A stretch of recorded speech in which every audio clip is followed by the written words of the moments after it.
16 अप्रैल 2025 बाबा के महावाक्य है, मीठे बच्चे अपनी अवस्था देखो, मेरी एक बात से ही दिल लगती है, ये किसी कर्म संबंधों से दिल लगी हुई है। प्रश्न है, अपना कल्याण करने के लिए किन दो बातों का पोतामेल रोज देखना चाहिए? उत्तर है, योग और चलन का पोतामेल रोज देखो, चेक करो कोई डिससर्विस तो नहीं की। सदैव अपने दिल से पूछो, हम कितना बाप को याद करते हैं, अपना समय किस प्रकार सफल करते हैं, दूसरों को तो नहीं देखते, किसी के नाम रूप से दिल तो नहीं लगी हुई है। गीत है, मुखड़ा देख ले प्राणी। ओम शांति। यह किसने कहा? बेहद के बाप ने कहा, हे आत्माएं, प्राणी माना आत्मा। कहते हैं ना, आत्मा निकल गई, यानी प्राण निकल गए। अब बाप सम्मुख बैठ समझाते हैं, हे आत्माएं, याद करो, सिर्फ इस जन्म को नहीं देखना है, परंतु जब से तुम तमो प्रधान बने हो तो सीढ़ी नीचे उतरते पतित बने हो तो जरूर पाप किए होंगे। अब समझ की बात है, कितना जन्म जन्मांतर का पाप सिर पर रहा हुआ है, यह कैसे पता पड़े? अपने को देखना है, हमारा योग कितना लगता है। बाप के साथ जितना योग अच्छा लगेगा, उतना विकर्म विनाश होंगे। बाबा ने कहा है, मेरे को याद करो तो गारंटी है तुम्हारे विकर्म विनाश होंगे। अपने दिल अंदर हर एक देखे, हमारा बाप के साथ कितना योग रहता है। जितना हम योग लगाएंगे, पवित्र बनेंगे, पाप कटते जाएंगे, योग बढ़ता जाएगा। पवित्र नहीं बनेंगे तो योग भी लगेगा नहीं। ऐसे भी कई हैं जो सारे दिन में 15 मिनट भी याद में नहीं रहते हैं। अपने से पूछना चाहिए, मेरे दिल शिव बाबा से है या देहधारी से, कर्म संबंधियों आदि से है। माया तूफान में तो बच्चों को ही लाएगी ना। खुद भी समझ सकते हैं मेरी अवस्था कैसी है। शिव बाबा से दिल लगती है या कोई देहधारी से है, कर्म संबंधियों आदि से है, तो समझना चाहिए हमारे वे कर्म बहुत है जो माया खड्डे में डाल देती है। स्टूडेंट अंदर में समझ सकते हैं हम पास होंगे या नहीं, अच्छी रीति पढ़ते हैं या नहीं। नंबरवार तो होते हैं ना। आत्मा को अपना कल्याण करना है, बाप डायरेक्शन देते हैं। अगर तुम पुण्य आत्मा बन ऊंच पद पाना चाहते हो तो उसमें पवित्रता है फर्स्ट। आए भी पवित्र, फिर जाना भी पवित्र बनकर है। पतित कभी ऊंच पद पा ना सके। सदैव अपने दिल से पूछना चाहिए, हम कितना बाप को याद करते हैं, हम क्या करते हैं। यह तो जरूर है पिछाड़ी में बैठे हुए स्टूडेंट के दिल खाती है। पुरुषार्थ करते हैं ऊंच पद पाने के लिए, परंतु चलन भी चाहिए ना। बाप को याद कर अपने सिर से पापों का बोझा उतारना है। पापों का बोझा सिवाय याद के हम उतार ही नहीं सकते। तो कितना बाप के साथ योग होना चाहिए। ऊंचते ऊंच बाप आकर कहते हैं, मुझ बाप को याद करो, तो वे कर्म विनाश होंगे। टाइम नजदीक आता जाता है, शरीर पर भरोसा नहीं है। अचानक ही कैसे कैसे एक्सीडेंट हो जाते हैं। अकाले मृत्यु की तो फुल सीजन है, तो हर एक को अपनी जांच कर अपना कल्याण करना है। सारे दिन का पोतामेल देखना चाहिए, योग और चलन का। हमने सारे दिन में कितने पाप किए। मनसा वाचा में पहले आते हैं, फिर कर्मणा में आते हैं। अब बच्चों को राइटियस बुद्धि मिली है कि हमको अच्छे काम करने हैं। किसको धोखा तो नहीं दिया, फालतू झूठ तो नहीं बोला, डिससर्विस तो नहीं की। कोई किसी के नाम रूप में फंसते हैं तो यज्ञ पिता की निंदा कराते हैं। बाप कहते हैं किसको भी दुख ना दो, एक बाप की याद में रहो। यह बहुत जबरदस्त फिकरात मिली हुई है। अगर हम याद में नहीं रह सकते हैं तो क्या गति होगी। इस समय गफलत में रहेंगे तो पिछाड़ी को बहुत पछताना पड़ेगा। यह भी समझते हैं जो हल्का पद पाने वाले हैं वह हल्का पद ही पाएंगे। बुद्धि से समझ सकते हैं हमको क्या करना है। सबको यही मंत्र देना है कि बाप को याद करो। लक्ष्य तो बच्चों को मिला है। इन बातों को दुनिया वाले समझ नहीं सकते। पहली पहली मुख्य बात है ही बाप को याद करने की। रचयिता और रचना की नॉलेज तो मिल गई। रोज रोज कोई न कोई नई नई पॉइंट्स भी समझाने के लिए दी जाती है। जैसे विराट रूप का चित्र है, इस पर भी तुम समझा सकते हो। कैसे वर्णों में आते हैं, यह भी सीढ़ी के बाजू में रखने का चित्र है। सारा दिन बुद्धि में यही चिंतन रहे कि कैसे किसको समझाऊं। सर्विस करने से भी बाप की याद रहेगी। बाप की याद से ही विकर्म विनाश होंगे। अपना भी कल्याण करना है। बाप ने समझाया है तुम्हारे पर 63 जन्मों के पाप हैं। पाप करते करते सतु प्रधान से तमो प्रधान बन पड़े हो। अब मेरा बनकर फिर कोई पाप कर्म नहीं करो। झूठ, शैतानी, घर फिटाना, सुनी सुनाई बातों पर विश्वास करना, यह धोतीपना बड़ा नुकसानकारक है। बाप से योग ही तोड़ा देता है। तो कितना पाप हो गया। गवर्नमेंट के भी धोते होते हैं। गवर्नमेंट की बात किसी दुश्मन को सुनाए बड़ा नुकसान करते हैं, तो फिर उन्हों को बड़ी कड़ी सजा मिलती है। तो बच्चों के मुख से सदैव ज्ञान रत्न निकलने चाहिए। उल्टा सुल्टा समाचार भी एक दो से पूछना नहीं चाहिए। ज्ञान की बातें ही करनी चाहिए। तुम कैसे बाप से योग लगाते हो, कैसे किसको समझाते हो, सारा दिन यही ख्याल रहे। चित्रों के आगे जाकर बैठ जाना चाहिए। तुम्हारी बुद्धि में तो नॉलेज है ना। भक्ति मार्ग में तो अनेक प्रकार के चित्रों को पूजते रहते हैं, जानते कुछ भी नहीं। ब्लाइंड फेथ, आइडल वर्शिप यानी मूर्ति पूजा, इन बातों में भारत मशहूर है। अभी तुम यह बातें समझाने में कितनी मेहनत करते हो।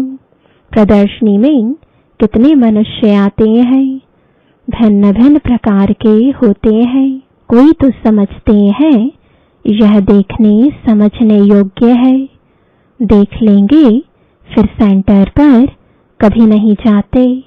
दिन प्रतिदिन दुनिया की हालत भी खराब होती जाती है। झगड़े बहुत है।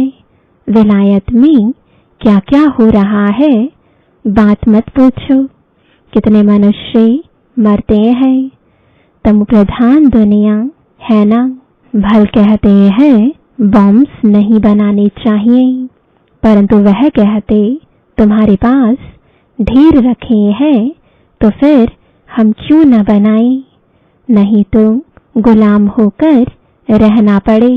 जो कुछ मत निकलती है विनाश के लिए, विनाश तो होना ही है। कहते हैं शंकर प्रेरक है, परंतु इसमें प्रेरणा आदि की तो बात नहीं। हम तो ड्रामा पर खड़े हैं। माया बड़ी तेज है, हमारे बच्चों को भी विकारों में गिरा देती है। कितना समझाया जाता है कि देह के साथ प्रीत मत रखो, नाम रूप में मत फंसो, परंतु माया भी तमो प्रधान ऐसी है, देह में फंसा देती है, एकदम नाक से पकड़ लेती है, पता नहीं पड़ता है। बाप कितना समझाते हैं श्रीमत पर चलो, परंतु चलते नहीं। रावण की मत झट बुद्धि में आ जाती है, रावण जेल से छोड़ता नहीं। बाप कहते हैं अपने को आत्मा समझो, बाप को याद करो। बस अब तो हम गए, आधा कल्प के रोग से हम छूटते हैं। वहां तो है ही निरोगी काया, यहाँ तो कितने रोगी हैं। यह रौरव नरक है ना। भल वो लोग गरुड़ पुराण पढ़ते हैं, परंतु पढ़ने अथवा सुनने वालों को समझ कुछ भी नहीं है। बाबा खुद कहते हैं आगे भक्ति का कितना नशा था, भक्ति से भगवान मिलेगा। यह सुनकर खुश हो भक्ति करते रहते थे। पतित बनते हैं तब तो पुकारते हैं हे पतित पावन आओ, भक्ति करते हो यह तो अच्छा है। फिर भगवान को याद क्यों करते? समझते हैं भगवान आकर भक्ति का फल देंगे। क्या फल देंगे वह किसको पता नहीं। बाप कहते हैं गीता पढ़ने वालों को ही समझाना चाहिए, वही हमारे धर्म के है। पहली मुख्य बात ही है गीता में भगवान वाच। अब गीता का भगवान कौन? भगवान का तो परिचय चाहिए ना। तुमको पता पड़ गया है आत्मा क्या है, परमात्मा क्या है। मनुष्य ज्ञान की बातों से कितना डरते हैं, भक्ति कितनी अच्छी लगती है, ज्ञान से 3 कोस दूर भागते हैं। अरे पावन बनना तो अच्छा है। अब पावन दुनिया की स्थापना, पतित दुनिया का विनाश होना है, परंतु बिल्कुल सुनते नहीं। बाप का डायरेक्शन है हियर नो इविल। माया फिर कहती है हियर नो बाबा की बातें। माया का डायरेक्शन है शिव बाबा का ज्ञान मत सुनो। ऐसा जोर से माया चमाट मारती है जो बुद्धि में ठहरता नहीं। बाप को याद कर ही नहीं सकते। मित्र संबंधी देहधारी याद आ जाते हैं, बाबा की आज्ञा नहीं मानते। बाप कहते हैं मामेकम याद करो और फिर नाफरमान बरदार बन कहते हैं हमको फलाने की याद आती है। याद आएगी तो गिर पड़ेंगे। इन बातों से तो नफरत आनी चाहिए। यह बिल्कुल ही छीछी दुनिया है। हमारे लिए तो नया स्वर्ग स्थापन हो रहा है।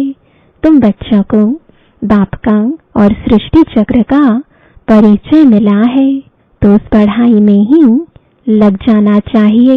बाप कहते हैं अपने अंदर को देखो। नारद का भी मिसाल है ना।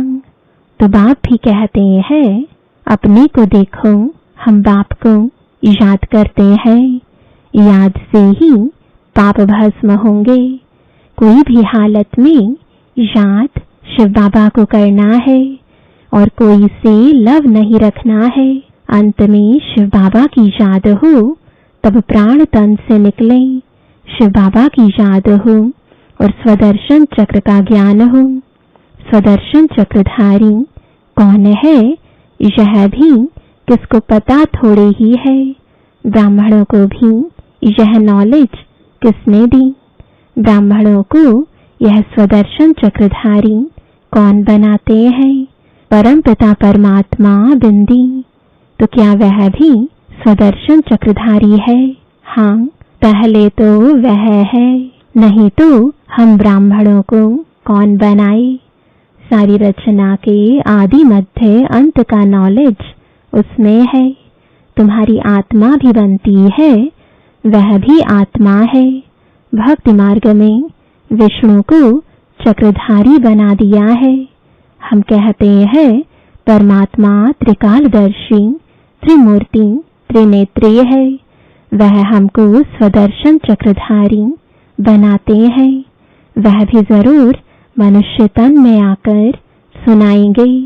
रचना के आदि मध्य अंत का ज्ञान जरूर रचता ही सुनाएंगे ना। रचता का ही किसको पता नहीं है तो रचना का ज्ञान कहाँ से मिले। अभी तुम समझते हो शिव बाबा ही स्वदर्शन चक्रधारी है, ज्ञान का सागर है।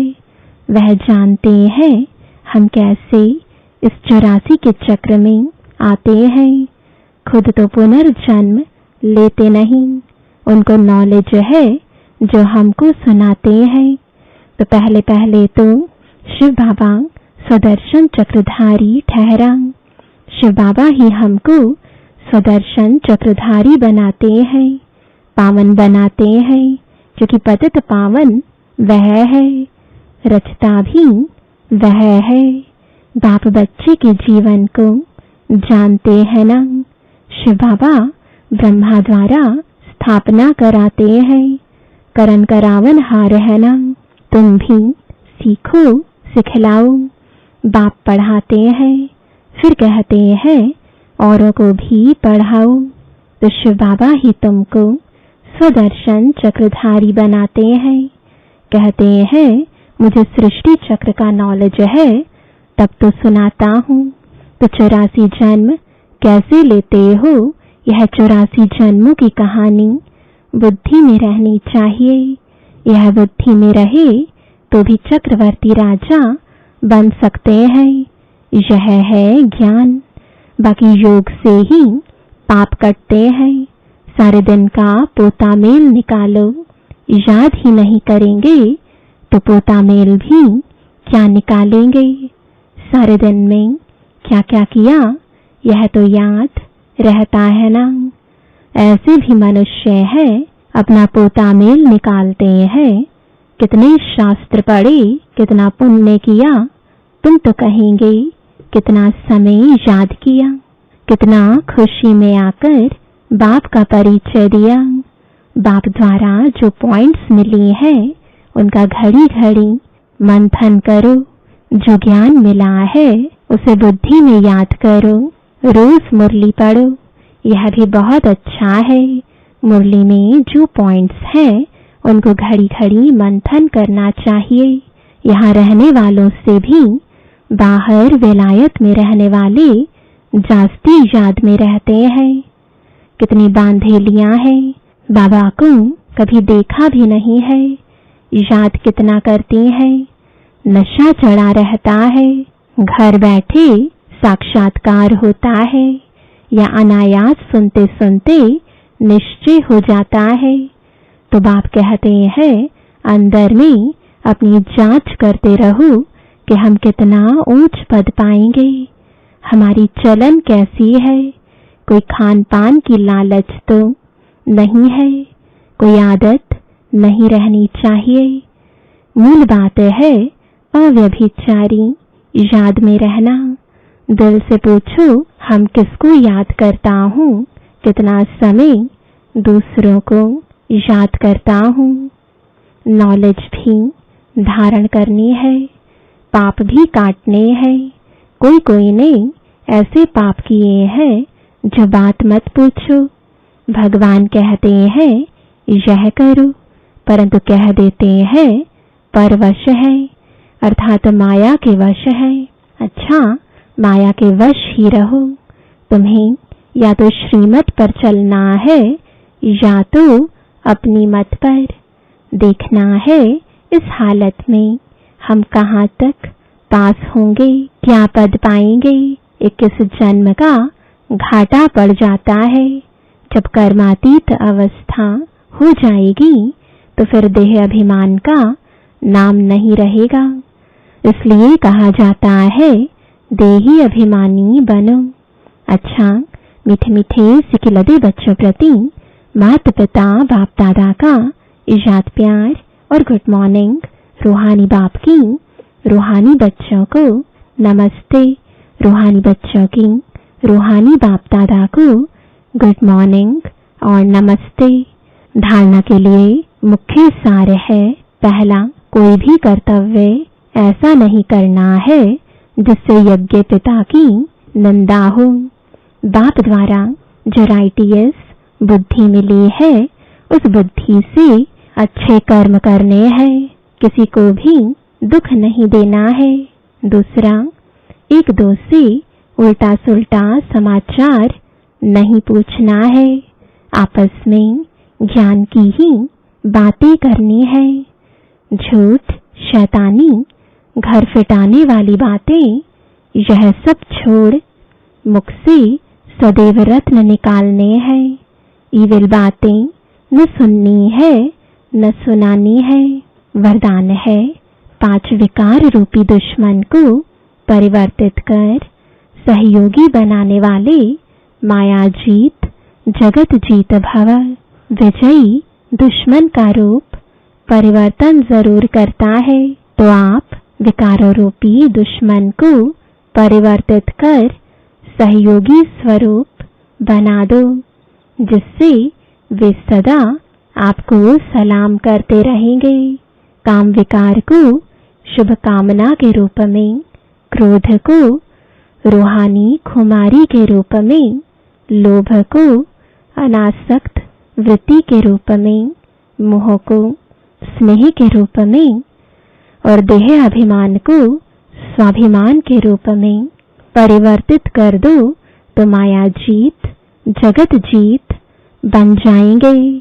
स्लोगन है, रियल गोल्ड में मेरापन ही एलॉय है जो वैल्यू को कम कर देता है, इसलिए मेरेपन को समाप्त करो। आज का अव्यक्त इशारा, कंबाइंड रूप की स्मृति से सदा विजयी बनो।